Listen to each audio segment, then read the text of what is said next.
Le jour de mon mariage, ma famille m'a bloqué de la conversation de groupe. Quelques heures plus tard, j'ai vu leurs photos. Tous à Maui, avec la légende, enfin, la famille qui compte.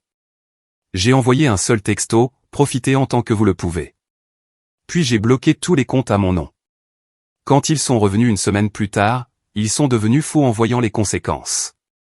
Je me suis réveillé le jour de mon mariage avec ce mélange fébrile d'excitation et de nervosité, que tout le monde dit que l'on est censé ressentir, mais il y avait autre chose en dessous, quelque chose que je ne pouvais pas tout à fait nommer au début. Pas de la peur, pas de la tristesse, juste quelque chose qui clochait. Comme une fausse note dans une chanson que personne d'autre ne pouvait entendre. Au début, j'ai pensé que c'était juste le stress normal du jour du mariage.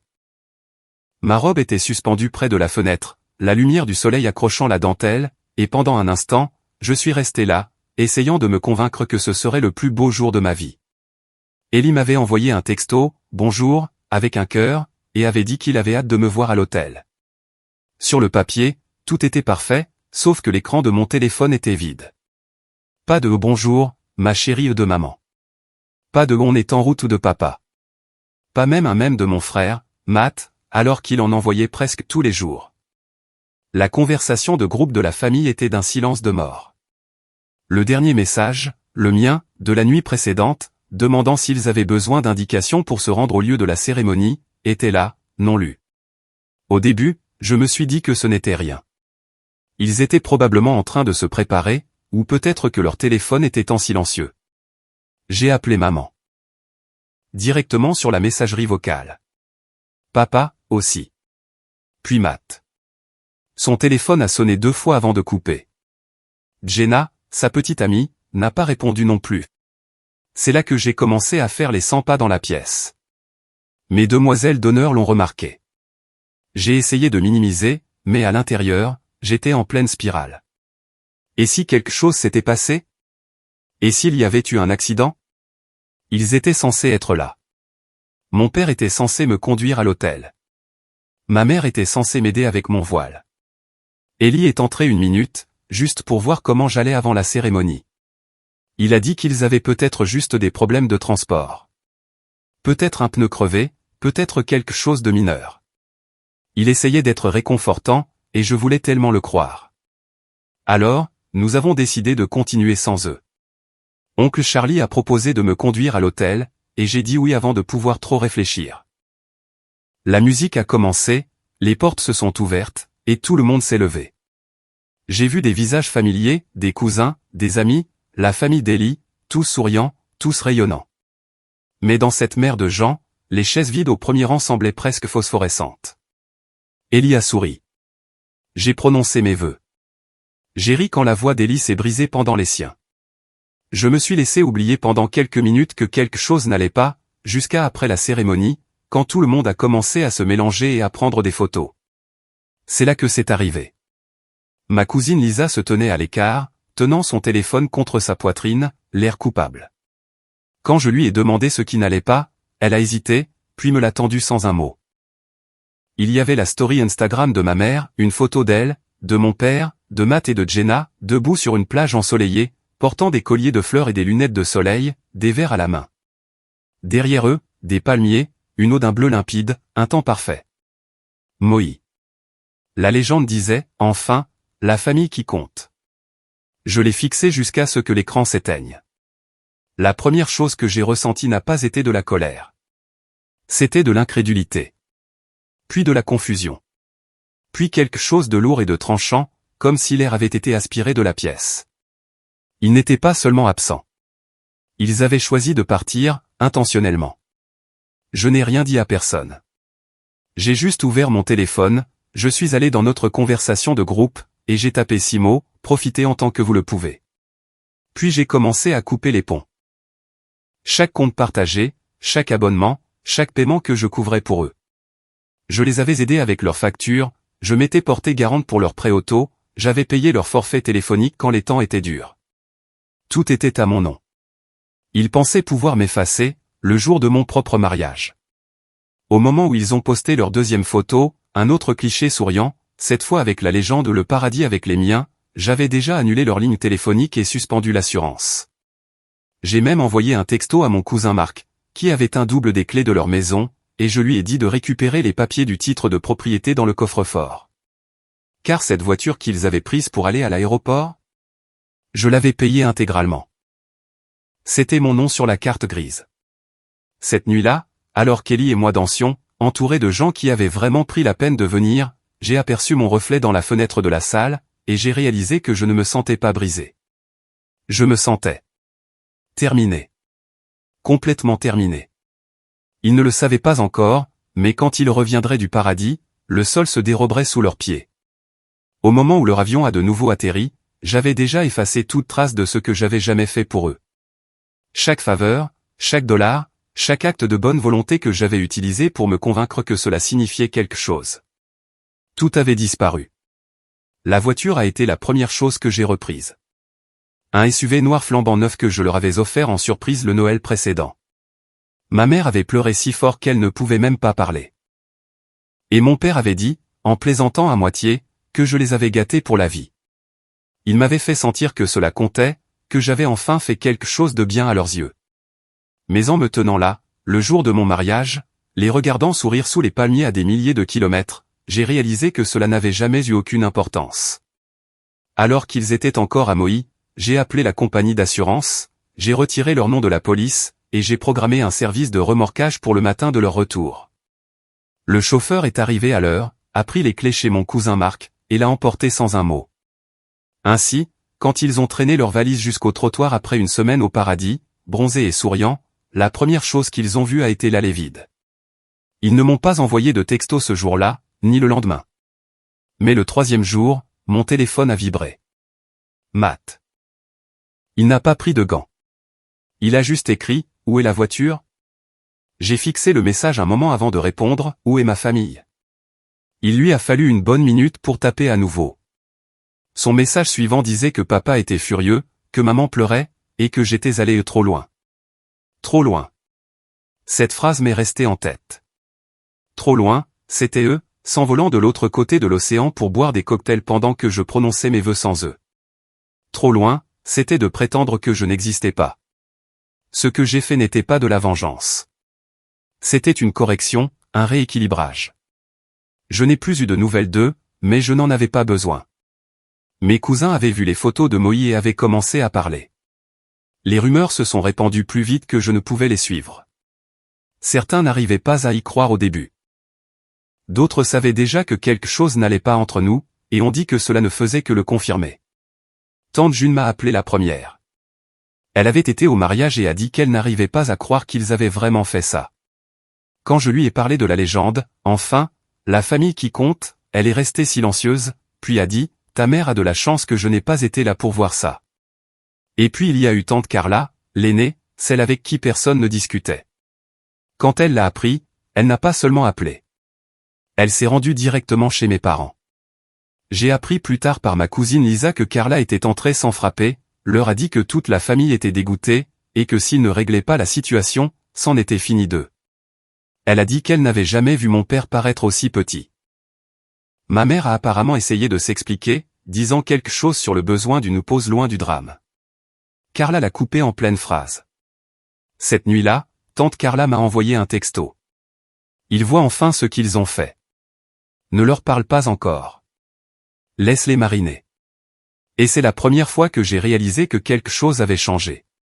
Le silence qui m'isolait autrefois se retournait maintenant contre eux. C'était eux dont on parlait, qu'on jugeait, qu'on acculait. Même Matt ne pouvait y échapper. Il essayait de les défendre, disant qu'ils avaient juste besoin de temps, mais personne ne l'a cru. Pas après la publication, pas après la légende. La conversation de groupe entre les cousins a explosé. Certains étaient en colère, d'autres simplement déçus. Oncle Rob a dit sans détour qu'il avait honte de porter le même nom de famille qu'eux. La famille, qui avait toujours marché sur des œufs autour du comportement de mes parents, a soudainement cessé de le faire. Pour la première fois depuis des années, il n'était plus intouchable. Et pendant qu'il restait assis dans cette maison, les stores tirés, sans voiture dans l'allée, j'ai ressenti quelque chose qui ressemblait à de la paix. Matt devrait bientôt choisir un camp. Je le savais. Il suivait toujours celui qui lui promettait le plus de confort. Et au fond de moi, je savais déjà que le jour où il ferait ce choix, les choses ne reviendraient jamais comme avant. Une semaine s'est écoulée avant que j'aie des nouvelles de mes parents. Pas d'excuses, pas d'explications, juste le silence, comme si ignorer ce qu'ils avaient fait pouvait le faire disparaître. Matt a envoyé quelques messages courts ici et là, pour tâter le terrain, demandant si nous pouvions parler. Je n'ai pas répondu. Il n'y avait rien à dire qui puisse donner un sens à ce qu'ils avaient fait. Ce qui m'a le plus surprise, ce n'était pas leur silence. C'était la rapidité avec laquelle le reste de la famille a commencé à changer. Normalement, tout le monde évitait les drames, prétendait ne pas voir ce qui était juste devant eux. Mais cette fois, ils ne l'ont pas fait. Cette fois, ils ont vu exactement ce que mes parents avaient fait, et personne ne voulait être de leur côté. Au milieu de la semaine, Lisa m'a envoyé une capture d'écran du Facebook de maman. Les photos de Moï avaient disparu. Supprimées, légende et tout, comme si elle pouvait effacer les preuves et prétendre que cela n'était jamais arrivé. Mais Internet n'oublie pas si vite. Les gens avaient vu, et ils en parlaient. Quelqu'un a créé une conversation de groupe sans mes parents. Tous les cousins, tantes et oncles. Et c'était le chaos. Les messages fusaient, les captures d'écran, les vieilles histoires. Tout le monde disait enfin ce qu'il pensait depuis des années. Je suis restée plutôt silencieuse. Je n'avais pas besoin de me défendre. La vérité le faisait pour moi. Puis, oncle Rob a décidé d'organiser un barbecue familial le week-end suivant. Il a appelé ça une réunion décontractée, mais tout le monde savait qu'il s'agissait de choisir son camp. Il a clairement fait savoir que mes parents n'étaient pas invités. Quand Ellie et moi sommes arrivés, les gens ont applaudi. Je ne plaisante pas. Quelqu'un a crié « la mariée de l'année » et m'a tendu une bière. Pour la première fois depuis des années, je ne me sentais pas comme l'intruse. Tout au long de l'après-midi, les gens sont venus me voir les uns après les autres, partageant des choses que je n'avais jamais sues. Lisa m'a dit qu'elle avait entendu ma mère dire à des gens que j'étais trop autoritaire et dramatique. Mon oncle a avoué qu'il avait cessé de les inviter à des réunions parce qu'il transformait toujours tout en compétition. C'était étrange d'entendre tout ça à voix haute, comme des pièces de puzzle qui s'assemblaient enfin. Tante Carla, cependant, n'était pas là pour bavarder. Elle était venue pour planifier. Elle m'a prise à part après le dîner et m'a dit « Tu as bien fait, mais ne les laisse surtout pas revenir en rampant sans affronter ce qu'ils ont fait. » Puis elle a souri, comme elle seule savait le faire, et a ajouté « Ne t'inquiète pas. Je m'occupe de la suite. » Et c'est ce qu'elle a fait. Le lendemain matin, mon téléphone s'est illuminé d'appels manqués, tous de mon père. Il a finalement laissé un message vocal. Sa voix était calme au début, mais s'est brisée à mi-chemin. Il a dit qu'il regrettait l'apparence des choses, mais qu'il y avait des malentendus. Que je n'avais peut-être pas clairement exprimé à quel point il était important pour eux d'être présents. Puis est venue la partie qui m'a fait éclater de rire. Il a dit qu'ils étaient allés à Maui parce qu'ils ne voulaient pas être une distraction. Ils avaient abandonné le mariage de leur fille unique parce qu'ils ne voulaient pas attirer l'attention. Bien sûr. Je n'ai pas répondu. J'ai juste transféré le message vocal à tante Carla. 10 minutes plus tard, elle m'a appelé. Ne lui réponds pas, a-t-elle dit. Je vais leur parler. Et elle l'a fait, immédiatement. Je ne sais pas exactement ce qu'elle a dit, mais d'après ce qui s'est passé ensuite, je peux le deviner. Car 1 heure plus tard, Matt m'a envoyé un message. Carla s'est déchaînée sur eux. Papa panique. Maman pleure. Peux-tu s'il te plaît leur parler? Je l'ai ignoré.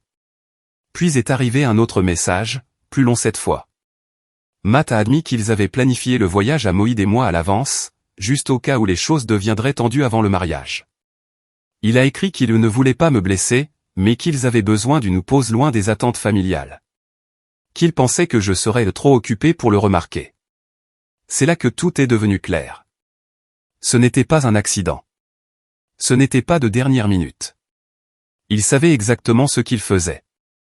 Ils avaient réservé une escapade tropicale tout en prétendant se soucier des préparatifs de mon mariage. Ils avaient menti, répété leurs mensonges, et Matt avait suivi. Alors, j'ai répondu un seul message, vous ne pouvez pas jouer les innocents maintenant. Vous avez tous fait votre choix. Profitez-en bien. Il n'a pas répondu. Plus tard dans la journée, j'ai appris par Lisa que mes parents étaient allés au magasin Verizon, exigeant de savoir pourquoi leur téléphone ne fonctionnait plus. Ma mère aurait fait une crise de nerfs, juste là, devant les clients. Mon père a essayé de soutenir qu'il devait y avoir une erreur de facturation. Jenna a emprunté le téléphone d'un inconnu pour appeler un Uber. Et tout ce que je pouvais penser, c'était la justice poétique. Car pendant qu'il se tenait dans ce magasin, blâmant tout le monde, toute la famille parlait d'eux, non pas avec pitié, mais avec déception. Ils n'étaient pas les victimes cette fois. Et si tante Carla avait son mot à dire, ce n'était que le début. Car elle m'avait dit qu'elle n'en avait pas encore fini. Et quand tante Carla disait ça, cela signifiait généralement que quelque chose de grand se préparait. La dernière chose à laquelle je m'attendais cette semaine-là, c'était de voir le SUV de mes parents garé dans l'allée de quelqu'un d'autre, surtout pas celle de tante Carla. J'étais à la maison, faisant défiler mon téléphone entre deux réunions, quand Lisa m'a envoyé la photo. C'était indubitable. Le même SUV noir, la même bosse sur le pare-choc depuis que mon père avait heurté un panneau de stationnement il y a 2 mois et avait blâmé le vent. J'ai fixé la photo pendant quelques secondes avant de lui envoyer un texto. C'est tout ? Elle a répondu immédiatement. Chez Carla. J'ai appelé Carla, ne sachant pas si je devais rire ou l'accuser de vol de voiture. Elle a décroché à la première sonnerie, l'air presque suffisant. Détends-toi, a-t-elle dit. Je n'ai rien volé. J'ai juste fait en sorte qu'elle soit livrée là où elle sera respectée. Apparemment, après avoir entendu parler de la crise chez Verizon, elle avait décidé d'agir. Elle avait parlé à la compagnie de remorquage, la même que j'avais utilisée, et leur avait dit de rediriger la livraison à son adresse, au lieu de la renvoyer chez mes parents. Elle avait dit qu'elle avait la preuve de propriété, ce qui était vrai, grâce au papier du titre que j'avais laissé à Marc. Je la garde jusqu'à ce qu'il revienne à la raison, a-t-elle dit. Et non, ils ne s'en sortiront pas en criant et en pleurant cette fois. Ils doivent comprendre exactement ce que ça fait d'être coupé du monde. Carla ne bluffait jamais. Mais ce n'était que le début. Ce soir-là, Ellie leva les yeux de son téléphone et dit, « Tu dois voir ça. » J'ai attrapé mon téléphone. Mon estomac s'est noué. Mon père avait posté une photo, pas du mariage, mais d'il y a des années. J'avais peut-être 7 ans, portant une robe de princesse dans le jardin, tenant un bouquet de fausses fleurs. Il l'avait légendé, difficile de voir son enfant grandir et vous repousser. Certains ponts ne peuvent pas être reconstruits, peu importe l'amour que vous donnez. J'ai regardé, et pendant une seconde, je n'ai rien ressenti. Puis j'ai ouvert les commentaires. C'est là que la tempête avait commencé. Tante Carla a été la première, tu n'as pas été repoussé, Ted. Tu as fait tes valises et tu es parti. Puis, oncle Rob, tu as choisi les palmiers plutôt que ta fille. Ne joue pas au père au cœur brisé maintenant. Lisa a ajouté, nous étions tous là. Tu n'y étais pas, souviens-toi de ça. Le lendemain matin, la publication avait disparu. Supprimée, comme si elle n'avait jamais existé. Mais nous l'avions tous vue. Nous nous en souvenions tous. Je n'ai pas eu de nouvelles de mes parents ce jour-là, mais Matt a de nouveau envoyé un texto. Plus long, cette fois. Il a dit que maman ne mangeait plus, que papa n'avait pas quitté la maison depuis 3 jours, qu'ils étaient désolés mais trop gênés pour le dire. Puis il a demandé s'il pouvait venir parler en personne. Je n'ai pas répondu. Au lieu de ça, je suis allé chez Carla. Elle avait autre chose à me montrer. Quand je suis arrivé, elle était dans la cuisine, fouillant dans une vieille boîte. Elle était pleine de lettres, des lettres manuscrites.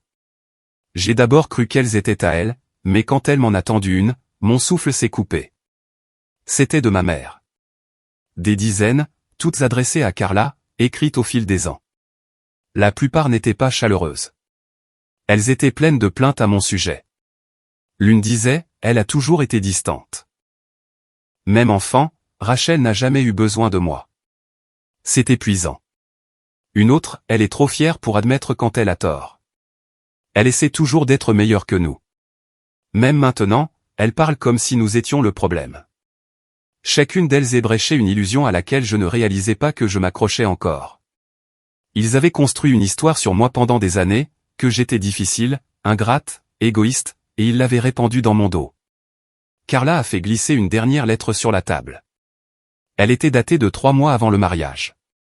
Si nous y allons, nous y allons. Si nous n'y allons pas, elle survivra. Elle le fait toujours. C'est peut-être mieux ainsi. Au moins à Moïse, nous serons entourés de gens qui s'apprécient encore. Je suis resté assise en silence, tenant ce morceau de papier comme un poids. Carla n'a rien dit pendant un moment. Elle a juste attendu, laissant l'information s'imprégner. Puis elle a dit, « Tu n'es pas folle, Rachel. Tu ne l'as jamais été. Ils t'ont fait sentir que tu étais trop.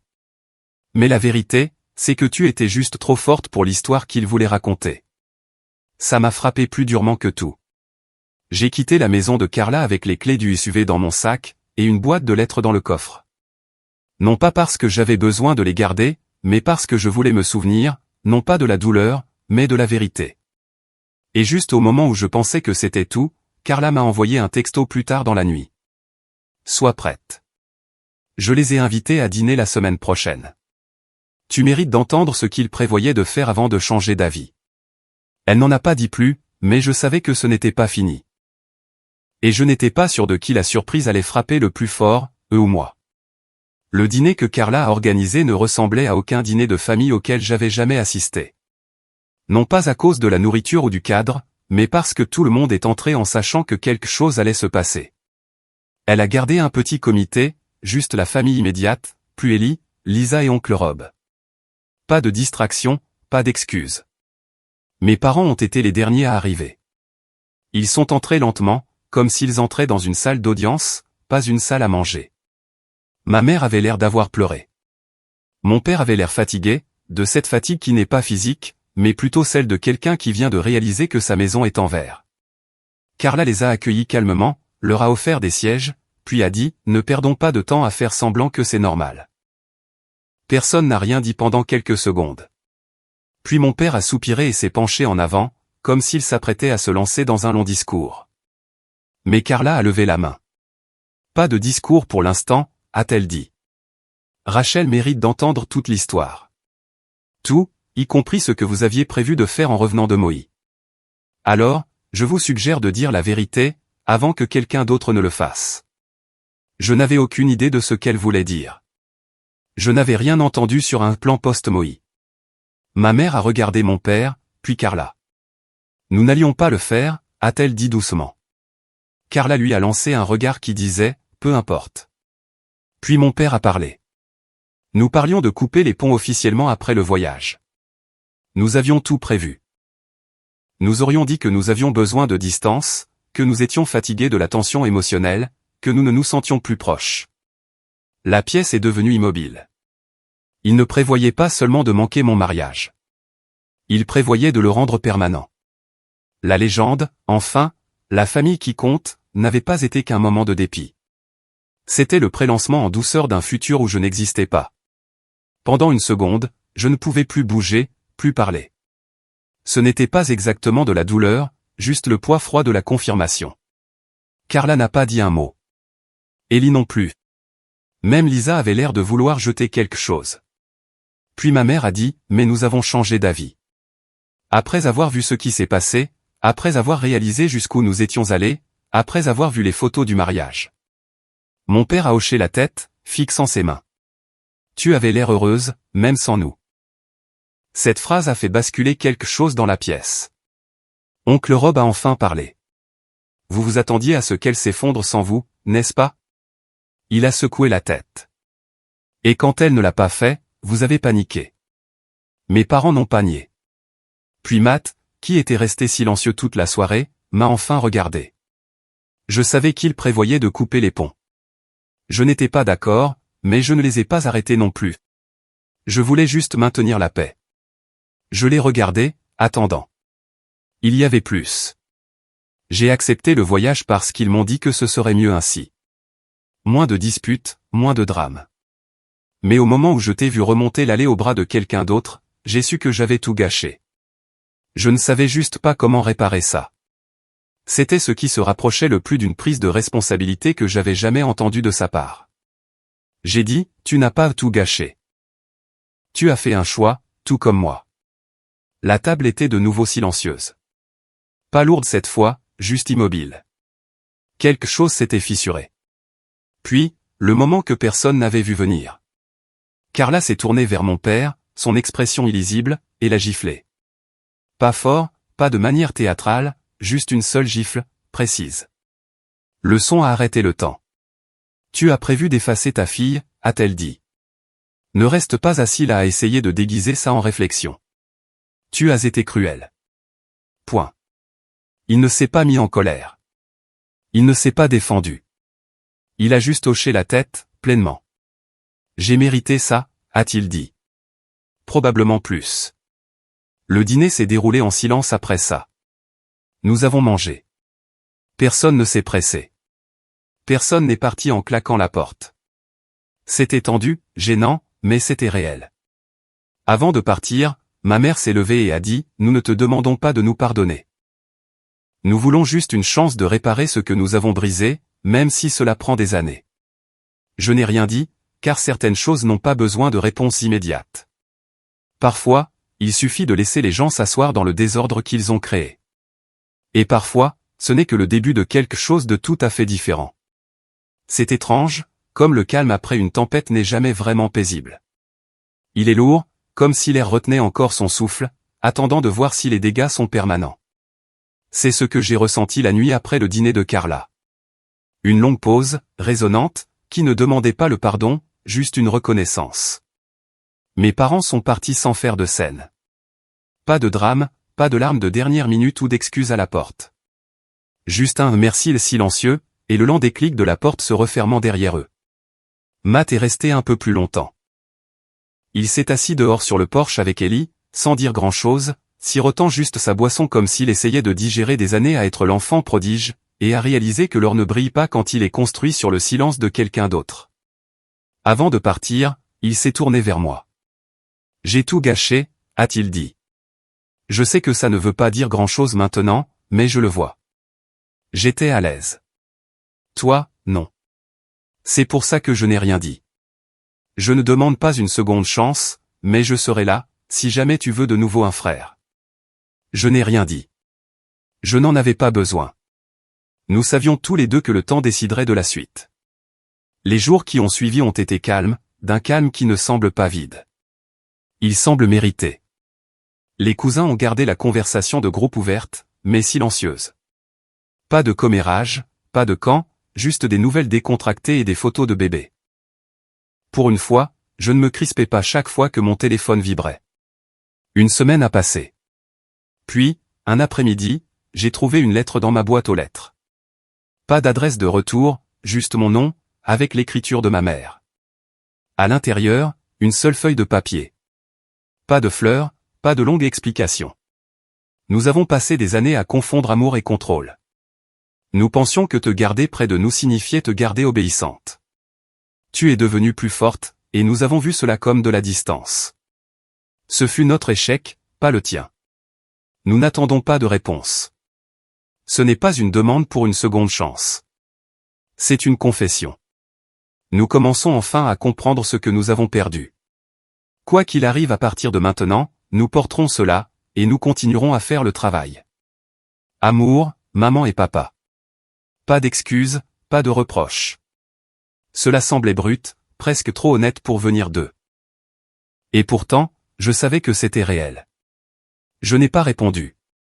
J'ai juste plié la lettre, je l'ai mise dans un tiroir avec les autres que Carla m'avait montrés, et je suis resté avec le silence. Plus tard ce mois-là, Carla a organisé un autre brunch familial. Tout le monde était là. Lisa, oncle Rob, même certains des cousins de l'extérieur de l'État. Mes parents n'étaient pas invités. Personne n'a posé de questions à leur sujet. Personne n'a tourné autour du pot. C'était comme si toute la famille avait tacitement convenu que nous en avions fini avec le déni. C'était la fois où j'ai vu Ellie le plus détendu, parmi mes proches. Il a ri avec Rob à propos d'une horrible proposition commerciale qu'ils avaient tous deux entendue il y a des années. Et Lisa m'a remercié d'avoir fixé la norme, ses mots, pas les miens, de ne pas laisser la famille dépasser les bornes juste parce qu'ils partagent le même sang. Avant de partir, Carla m'a prise à part. Elle m'a dit qu'elle avait entendu par une de ses amies que mes parents avaient commencé à suivre une thérapie ensemble. Pas de conseil pastoral, pas un autre groupe de soutien, une vraie thérapie. Ils essaient, a-t-elle dit. Que ce soit pour toi, ou pour leur propre culpabilité, je ne sais pas, mais c'est un début. Et c'est à toi de décider si cela redeviendra un jour ton histoire. J'ai hoché la tête. Je ne savais pas ce que je ressentais. Pas encore. Puis elle a ajouté, tu leur as survécu. Mais plus que ça, tu n'es pas devenu comme eux. C'est ça qui compte. Et elle avait raison, car il ne s'agissait pas de faire la paix, ou de reconstruire ce qui était brisé. Il s'agissait de décider ce qui méritait d'être reconstruit. J'ai quitté la maison de Carla cet après-midi-là, non pas triomphante, mais stable. Il n'y avait pas de grande résolution, pas de retrouvailles dramatiques, juste de l'espace et du choix. Et pour la première fois de ma vie, le choix m'appartenait enfin.